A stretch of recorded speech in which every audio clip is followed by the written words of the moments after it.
Mr. Quartermain was so nice. I remember the time that I interviewed him for my school project. And he kept talking about his family and how they're more important than anything. It must have been so hard for him to be so sick and then to find out that Jason's missing and possibly dead. Don't say that too loud. Sam might hear you. She won't even consider the possibility that Jason's gone. Sam, she's refusing to accept that Jason could be dead. Everyone handles grief in their own way. Yeah, but that's the thing, Kristina. She isn't handling it. I mean, not that I blame her. She must be missing Jason so much. Kristina, you ready? You go ahead. I need a minute. Okay.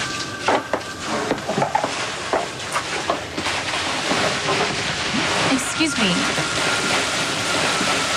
Trey?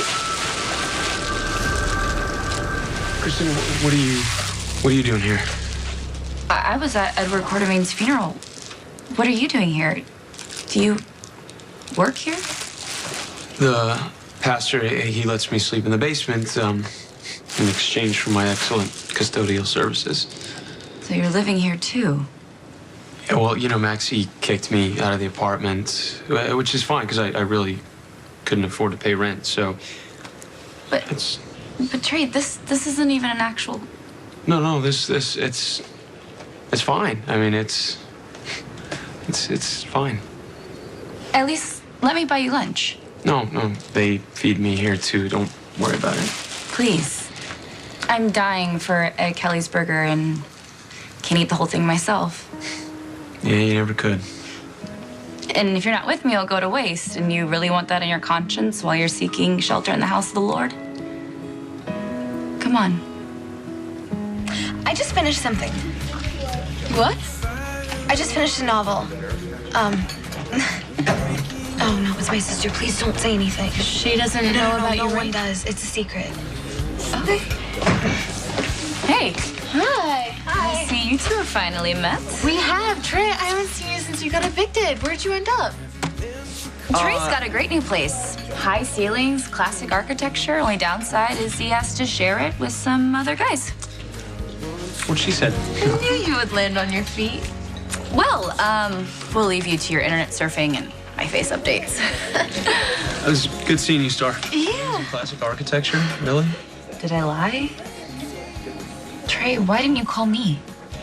And say what? Hey, Kristina, I don't know if you remember me. I'm the guy that almost got you killed. Oh, but that was after I tricked you into marrying me on my father's orders.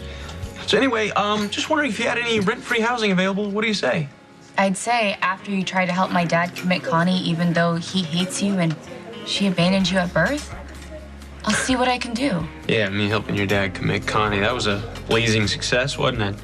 Connie's still running free. Your dad's a mess. And my mother hates me even more than the day she left me in the drawer. You did the right thing. Well, there is that. It cannot be fun sleeping in a church basement. It's temporary.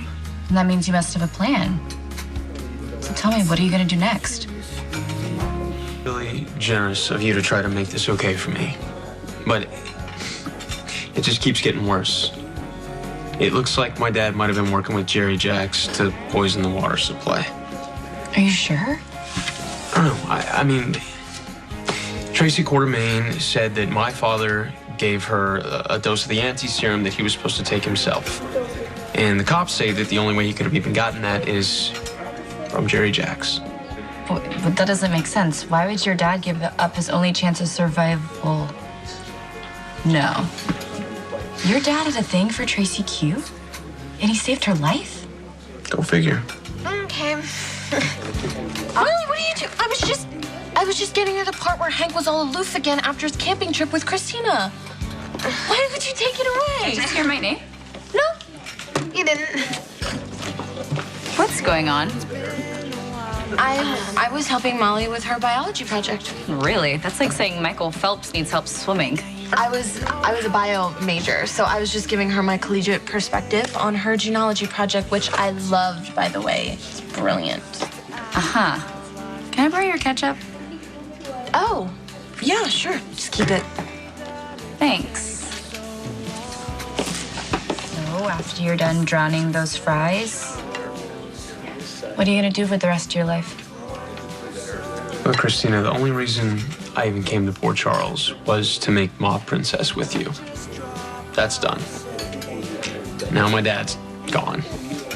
I mean, I don't even know what to do about trying to figure out what happened to his shop or our house in New Orleans. I mean, I'm out of options. You have a degree from Yale. Yeah, in filmmaking. I mean, let's be real. The employers of Port Charles aren't exactly clamoring for the next Chris Nolan. So what are you saying? Are you leaving town? I haven't figured out what I'm doing next. I know the feeling. I'm in the same boat as you, trying to figure out how to start the rest of my life. I'm really glad you're not mad at your parents anymore. What they did hurt so much at the time, but now that so much has happened, it's funny how all that resentment and bitterness just faded. Yeah, I hurt you too. At Edward Quartermaine's funeral today, I got to thinking a lot about forgiveness.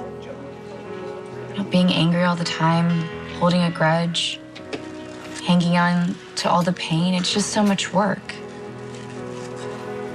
It's better just let it go. I'm gonna take that as a good sign.